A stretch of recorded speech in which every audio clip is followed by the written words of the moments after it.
আসসালামু আলাইকুম রহমতুল্লাহ। আল্লাহ হাফিজ। আসসালামু আলাইকুম রহমতুল্লাহ।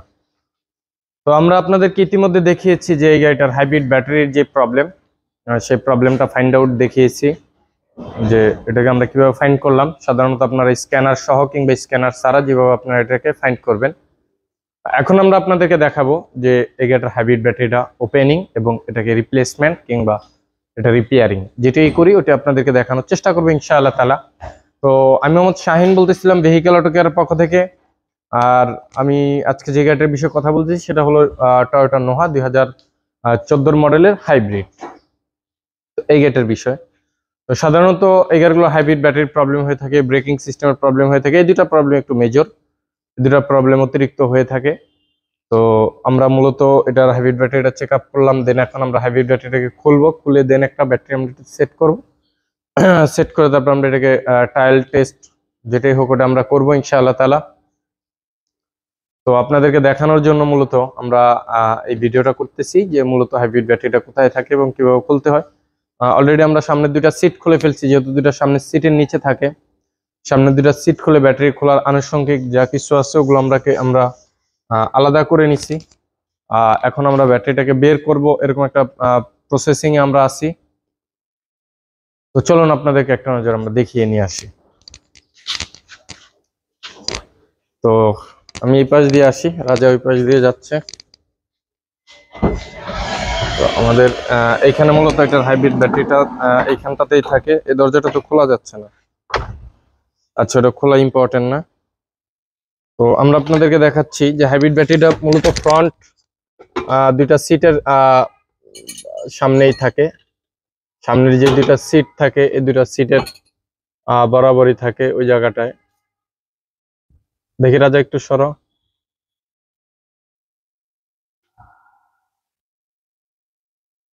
আমি আপনাদেরকে আরেকটু ইয়ে করে দেখাচ্ছি, দূরে নিয়ে দেখাচ্ছি। সেটা হলো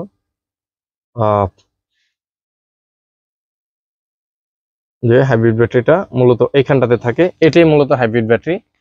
আর এই ব্যাটারিটাকে আমরা এখন ওপেন করব এবং এখান থেকে আর কি খোলা হয়েছে, আমরা এখান থেকে বের করব, বের করে দেন এটার আউট যা অ্যাক্সেসরিজ আছে ওগুলোকে খুলবো, খুলে তারপর আমরা এটাতে একটা ব্যাটারি সেট করব। তো এই বিষয়টা আপনাদেরকে ইনশাআল্লাহ তাআলা আমরা দেখানোর চেষ্টা করব, আল্লাহ চাহে তো ইনশাআল্লাহ। বিসমিল্লাহ। ধরো রাজা, সব খোলা হয়েছে এটা। তো এই মূলত এটার হাইব্রিড ব্যাটারিটা।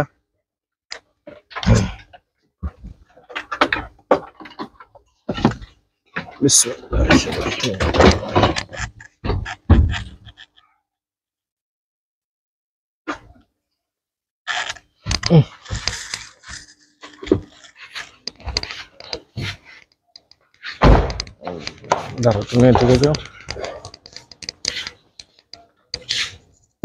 এই হলো ব্যাটারি আর এই হলো ব্যাটারির অবস্থা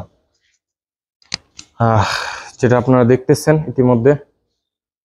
এটা হলো এই গাড়িটার ব্যাটারি। তো আমরা এটা হোন্ডা সিভিক হাইব্রিড 2010 মডেলের। এটার হাইব্রিড ব্যাটারি খারাপ আছে, ওটা নিয়ে আমরা কাজ করব পরে।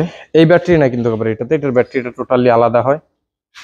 তো আমাদের এই ব্যাটারি কেচিংটা রাজা ওপেন করতেছে।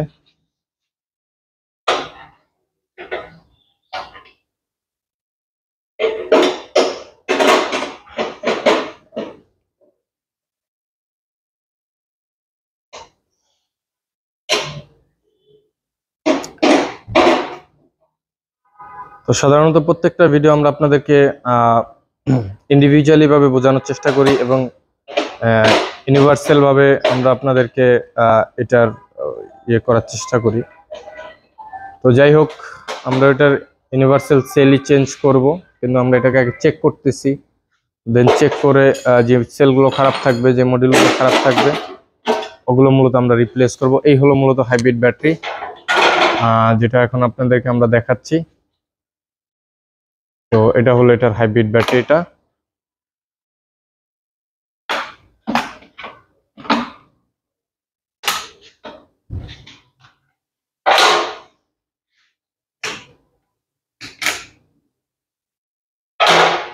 তো হাইব্রিড ব্যাটারিটাকে এখন আমরা পার্ট টু পার্ট ভাবে এটাকে আলাদা করে ফেলবো এবং আলাদা করে এটাকে আমরা চেক করব। চেক করে যেই সেল মডিউল যেগুলো খারাপ থাকবে ওগুলোকে আমরা রিপ্লেস করব।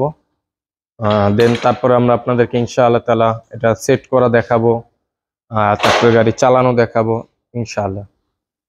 তো ওই পর্যন্ত সকলে অবশ্যই সাথে থাকবেন এবং বিশেষ করে এর মাঝখানেও খুলতে খুলতে আমি বলে রাখি আপনাদেরকে বিষয়গুলো। আমরা জানি বিশ্বে এখন একটা থমথমে পরিস্থিতির সৃষ্টি হয়ে গেছে। তার ভিতরে সবচাইতে বড় যে থমথমে বিষয় সেটা হলো ফিলিস্তিন ইসরায়েল। হ্যাঁ, ফিলিস্তিন Israel issue. Ukraine Russia issue অনেক পুরানো হয়ে গেছে এবং অনেক ধামাচাপার উপরে উপরে আছে। ওইটা হচ্ছে একটা গুরুত্বপূর্ণ কোনো বিষয়ও না, কিন্তু ইসরায়েল ফিলিস্তিন ইস্যুটা খুবই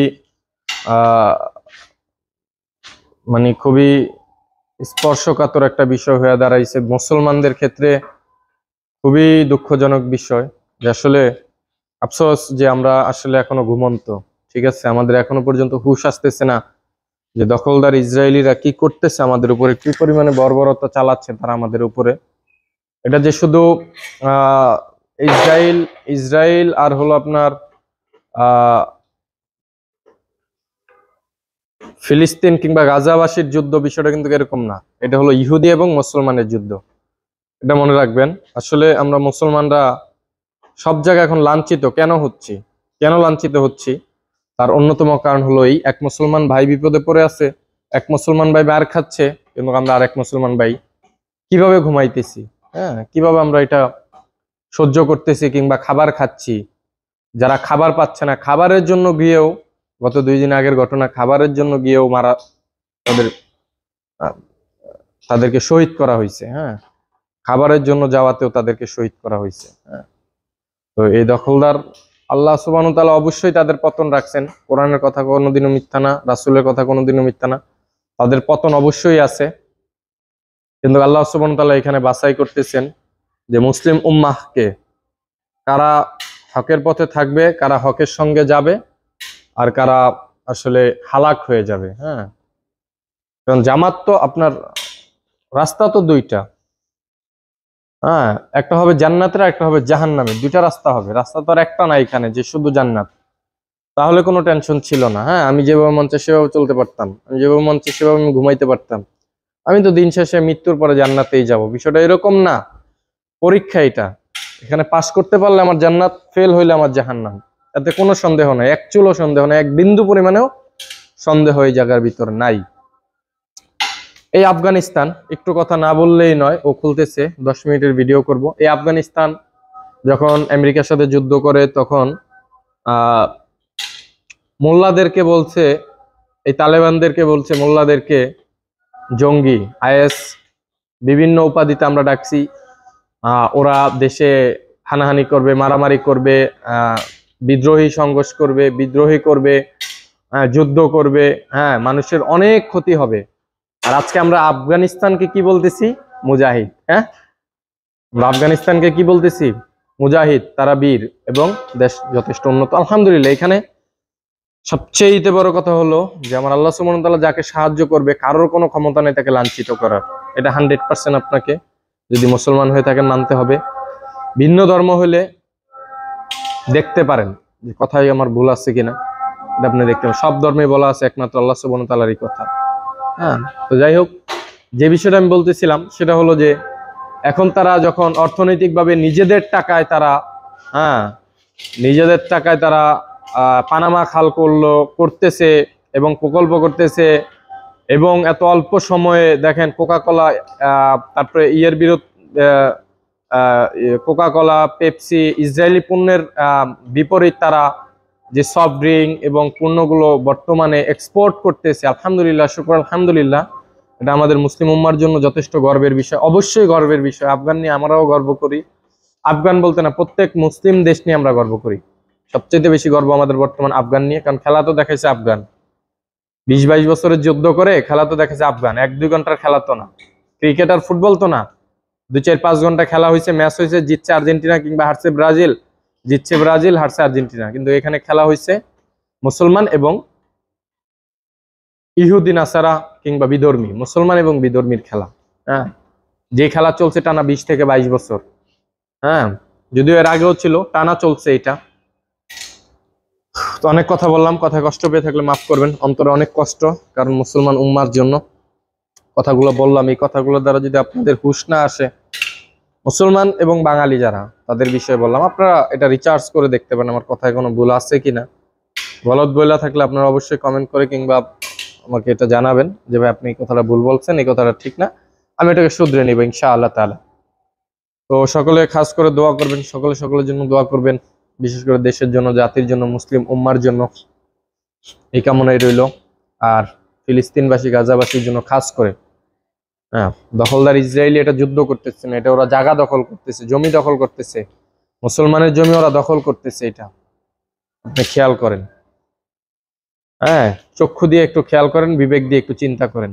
আসসালামু আলাইকুম ওয়া রাহমাতুল্লাহ। আল্লাহ হাফেজ।